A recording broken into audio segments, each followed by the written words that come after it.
तो आपको समझ में आएगा कि परिवर्तन क्या होता है। जिस देश के अंदर पद्मश्री, पद्म विभूषण जैसे पुरस्कार जिसके ऊपर कहा जाता था कि किसको मिलना है ये पहले से तय होता है, ये आज एक गरीब गांव के अंदर एक महिला जो अपने बेटे को विधवा होने के बावजूद डॉक्टर बनाती है और उसके बाद उस बेटे को कहती है कि बेटा तू दिल्ली के अंदर, मुंबई के अंदर, बेंगलोर के अंदर नहीं अपना क्लिनिक चलाएगा, इस गांव ने तेरे को बनाया है, इस गांव की मिट्टी ने तेरे को बनाया है, तू इस गांव की सेवा कर।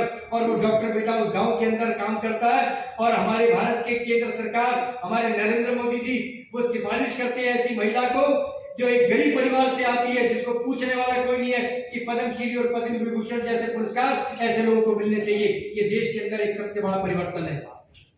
ये आप सोच के देखेंगे तो आपको पता लगेगा।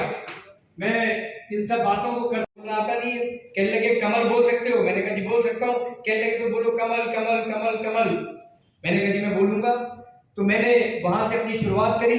1983 के अंदर मेट्रोपॉलिटन काउंसिल के चुनाव के अंदर ऑटो के अंदर बैठ के सरोजनी नगर से लेके चाणक्यपुरी तक का एरिया था। सरोजनी नगर, नौरजी नगर, चाणक्यपुरी, मालचामाल, ये सारा इलाका था। तो वहां पर जब मैं ऑटो के अंदर सिर्फ कमल कमल बोलता था तो मुझे खुद को लगा, मैंने कहा ये लोग सारा दिन मेरा कमल कमल सुनते होंगे तो बोर होते होंगे। तो मैंने कहा कुछ नया बनाते हैं। तो नया बनाने की उस होड़ के अंदर मैंने शुरू किया विमल कमल सबल अटल कमल।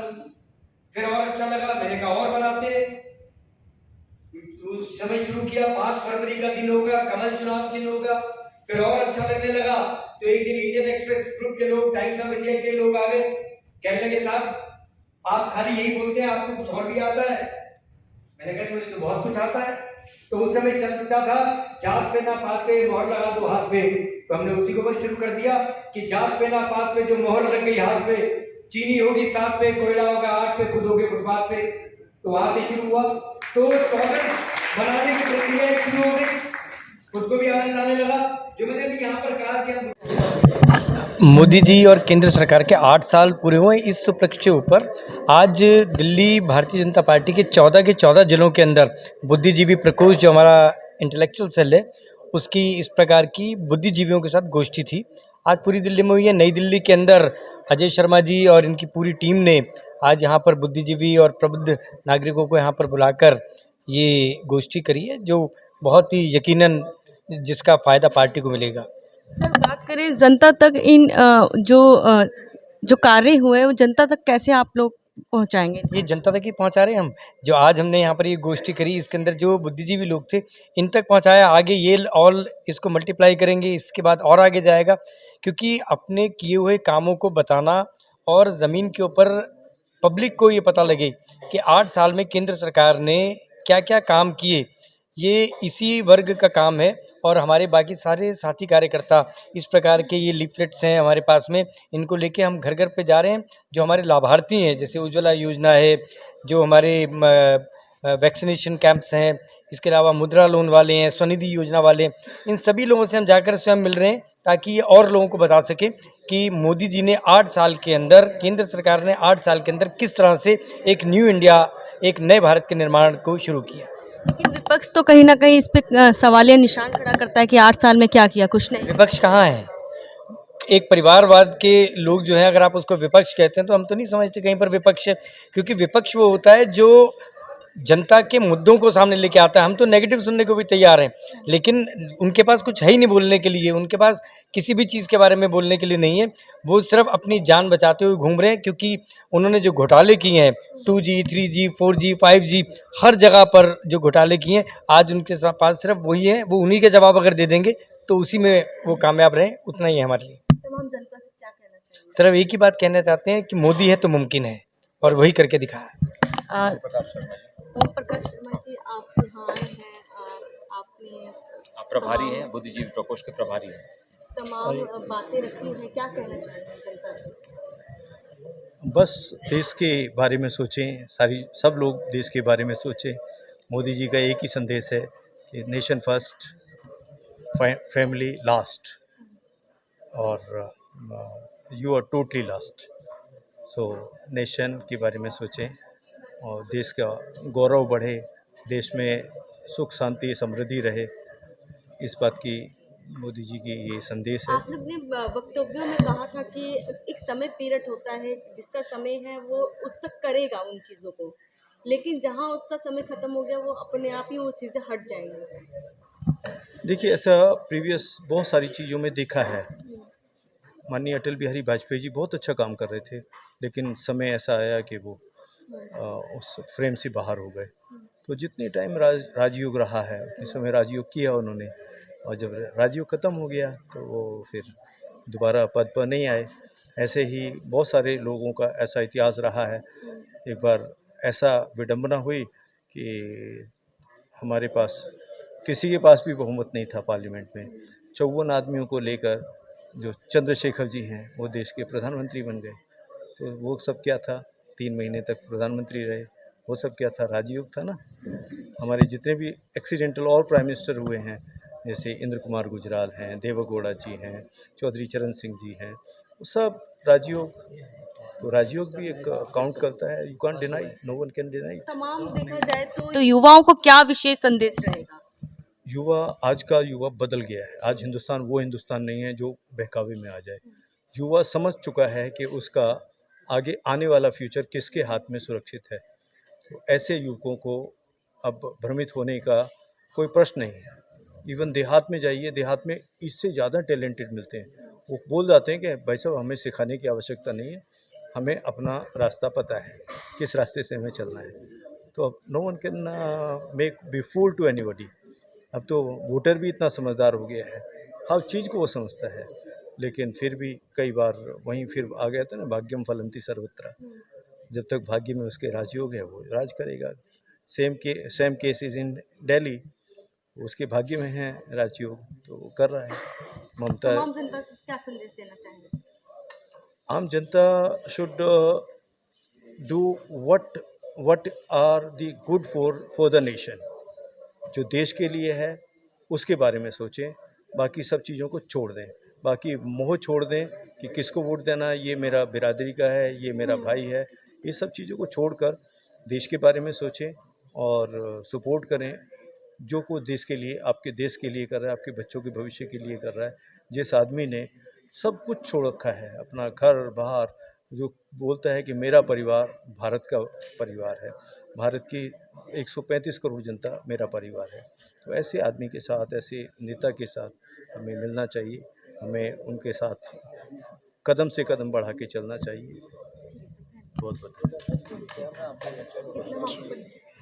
मैं प्रोफेसर रंजना मुखोपाध्याय हूँ, दिल्ली यूनिवर्सिटी से। मैम, आज आप आई हैं, तमाम बुद्धिजीवी यहाँ पे एकत्रित हैं, क्या कहना चाहेंगे? मैं इस बुद्धिजीवी सेल की सह संयोजिका हूँ और हमारा ये कोशिश था कि जो मोदी सरकार के जो सारे उपलब्धियाँ हैं 8 साल के, ये लोगों तक पहुँचे, ताकि लोग, इसलिए नहीं कि हमें राजनीतिक फ़ायदा होगा, बल्कि लोगों को भी जानना चाहिए कि उनको क्या फ़ायदा हुआ है और आगे जाके कैसे, किस दिशा में देश जा रहा है। उससे लोगों को अवगत करवाने के लिए आज हमने यहाँ पर सारे बुद्धिजीवियों को बुलाए थे। मतलब हर क्षेत्र से हमने लोगों को बुलाया था और ये बहुत ही सक्सेसफुल कार्यक्रम रहा हमारा। और आज दिल्ली के कई ज़िलों में ये कार्यक्रम हो रहा है। आज ये नई दिल्ली ज़िला का था। तमाम महिलाओं को क्या संदेश देना चाहेंगे, क्योंकि आप एक महिला हैं? हाँ, अब महिलाओं के लिए देखिए, मोदी सरकार ने किसी भी जाति का या धर्म के भेदभाव के बिना सभी महिलाओं के लिए काम किया है। एक जो उज्ज्वला योजना है वो महिलाओं के लिए है। फिर हमारी जो 3 तलाक से पीड़ित थी मुसलमान महिलाएं, उनको रियायत दिया है। और कई अब मुद्रा योजना, जिसमें महिलाएं जो मुद्रा लेकर अपना निजी कारोबार शुरू कर सकती है, आर्थिक रूप में सक्षम हो सकती है। फिर जनधन योजना, ज़्यादातर महिलाओं ने अपना अकाउंट खोला है।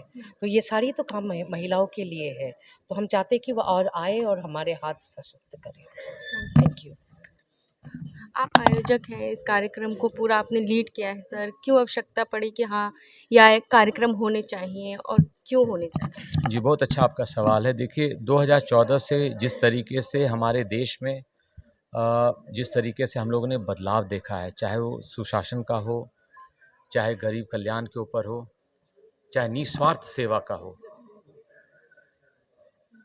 तो उसके अंदर ये जो महान व्यक्ति हैं जिनका नाम है श्रीमान नरेंद्र मोदी, हमारे देश के यशस्वी प्रधानमंत्री जी हैं, इन्होंने सिंगल हैंडेडली जो एक बदलाव लाए देश में, एक एक चीज़ अगर हम बताने को बैठ जाएं तो 8 साल भी शायद कम पड़ेंगे। जिस तरीके से योजनाओं को लागू किया है और समाज के हर एक वर्ग के लोगों के लिए, तो इसीलिए मेरा ये मानना है कि हमें ये प्रोग्राम करना था। और आज आपने देखा होगा कि नई दिल्ली जिला में खास करके जो लैटिन्स दिल्ली भी जिसको कहते हैं, वहाँ से हमने कुछ प्रोमिनेंट सिटीजन्स, प्रबुद्ध लोगों को भी इनवाइट किया, ताकि सिर्फ ये मैसेज हमारे से आगे भी नीचे लोगों के बीच जाए।